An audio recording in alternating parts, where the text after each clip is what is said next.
What's up, guys? Another tale from the dark side. I'm actually recording this video on the weekend. It's Sunday. So that puts me at about day 14 without the extracts.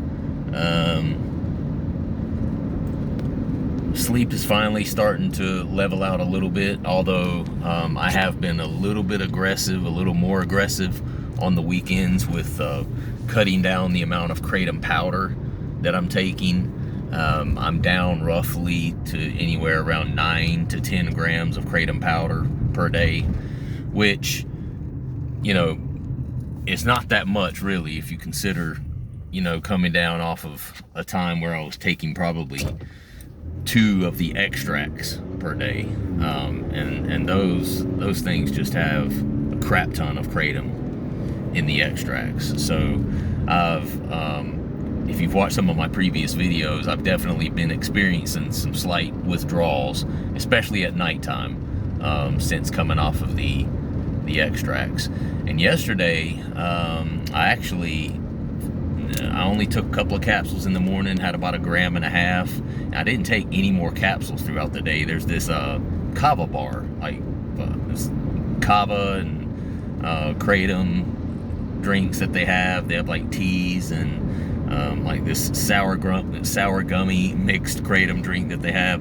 I actually went there yesterday and had a couple of those, and of course that's not the extract, that's the powder, which is kind of where I'm trying to keep it at this point. So I actually went there with my wife, and we had a couple of those yesterday, so that was kind of fun, a little bit different. And it's anything, the main thing for me right now is just keeping away from the extracts. The extracts are bad news, guys. I'm not going to sit here and tell anyone not to take Kratom, because I don't think Kratom itself is necessarily a bad thing if you use it somewhat responsibly and you're not taking just asinine amounts of it when you do, which I don't. And if you also blend in a healthy life with it as well, you eat healthy, you exercise, you work hard, you create things. I'm the kind of person that will, take some Kratom, and then instead of sitting on the couch not doing anything, I'll work on something, or I'll build something, or I'll play some music, or I'll go jog. Like, I'm one of those people that's always, up, moving around, grinding, working on something. That's just kind of the person that I am. So I don't let Kratom use turn me into a lazy bastard. I'm just not built that way. So I'm gonna tell another story. This channel has kind of become like somewhat of a personal diary of my drug addicting ways. And I talked about the last video how oftentimes, more times than not, the drug addicted behavior precedes the ingestion of the actual drug. Meaning, for most of us, there were red signs. There were red flags that something was a little bit off, and that we were going to end up being a drug addict when we were younger, before we ever even tried a drug. And a lot of times that includes, lying, cheating, stealing, things of that nature. And I was no different. And I'm going to tell a couple of more stories. One of these, I have a few stories from when I was 15 years old. I would say it started for me, around 12 or 13 was probably around the time that I actually took my first drink of alcohol. Thanks a lot, brother. Like, I have a brother who's 3.5 years older than me, and I love my brother. We have a great relationship together, probably a lot closer than most siblings can say, but he definitely was the one that introduced me to certain things as I grew, and then of course, once I became introduced to him, I was hooked, and then the rest is history. So, but I definitely experienced my first taste of alcohol through him. Anyway, I was about 15 years old when this happened. Had a friend of mine that I went to high school with. His name was David. If David ever hears this video, he'll know exactly who I'm talking about. I'm not going to say his last name because I don't want to, I'm just trying to spare everyone's privacy, because these stories are about me and for me. There are other people that were involved, but I'm going to spare their names for privacy purposes. We were at this party that David's older sister had. Both of them went to high school with us. David was in my grade. Again, I guess I would have been a sophomore, I think, in high school when this happened. And his older sister, Sarah, was they were a couple of years older than us. She was a senior. And my brother was there, and just a lot of people from the high school. There's maybe 20, 30 people at this party. Well, again, I'm 15 years old. I don't have a lot of experience at this point with drinking. I had drank, and I'd even gotten drunk a few times, but when you're 15 and you've only been drinking for a couple of years and you're still growing, you don't really, you don't know how to control your liquor, for one thing, and secondly, you don't really have a tolerance for it. So I have both of those things working against me. And so I'm at this party, and I had drank a couple of mixed drinks or whatever. So I was already starting to get drunk. I was already at a point where I was a little bit drunk. All right.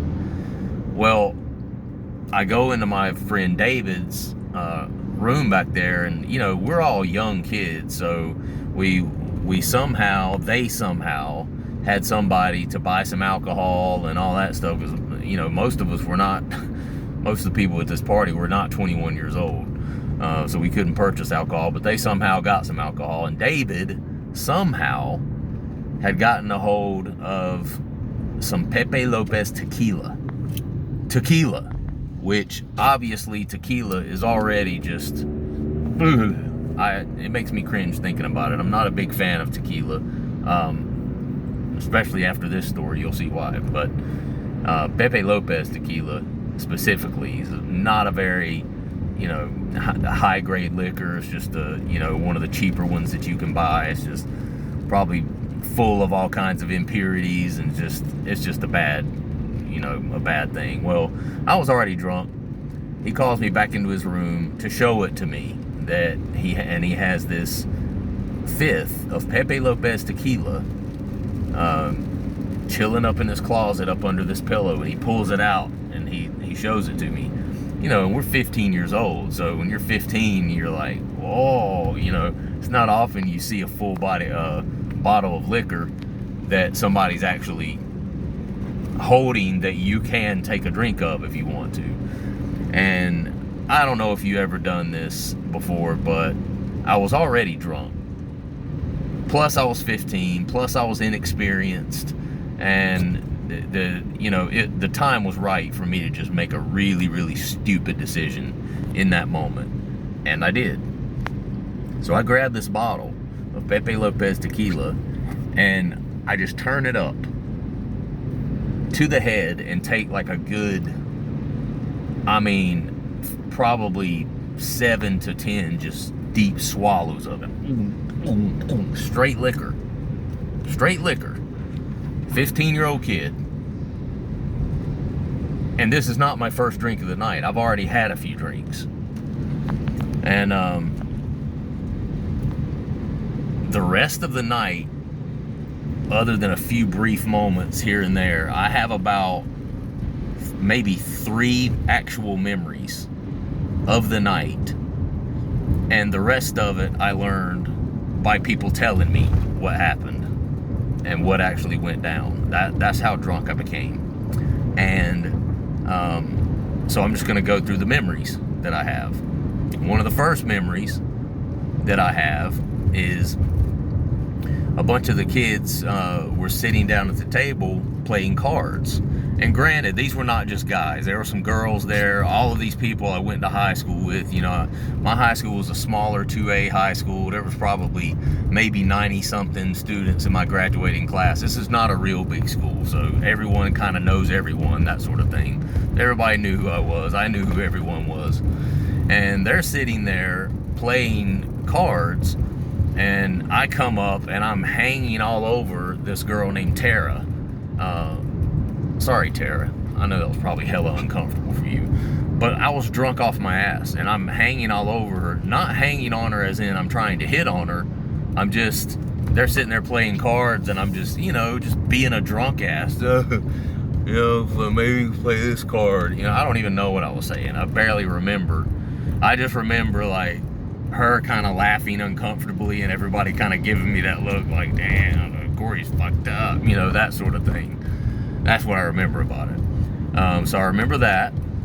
Another memory I have is being on David's bed and my brother lifting me up, and I hear him saying like, lift him up, and David and then another friend of mine named Denny was there, and he was holding my head into a trash. One of them was holding the trash can, and my brother had me like by the back of the neck and the back of the body here and was leaning me into the trash can.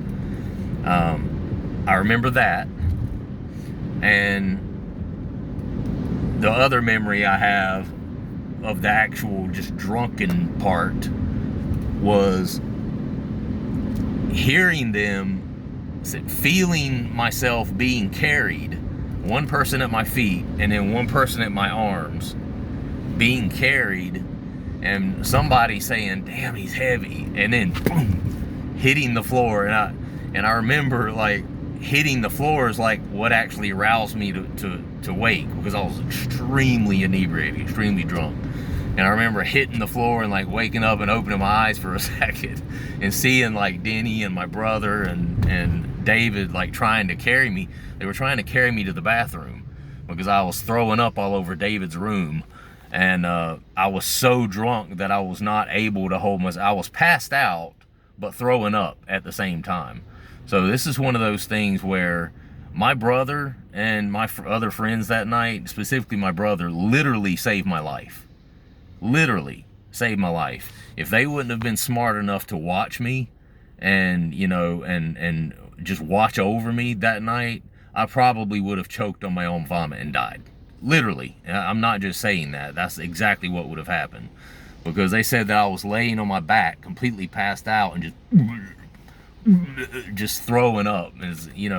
And there have been countless people throughout the years to die from that very thing, just choking on their own vomit.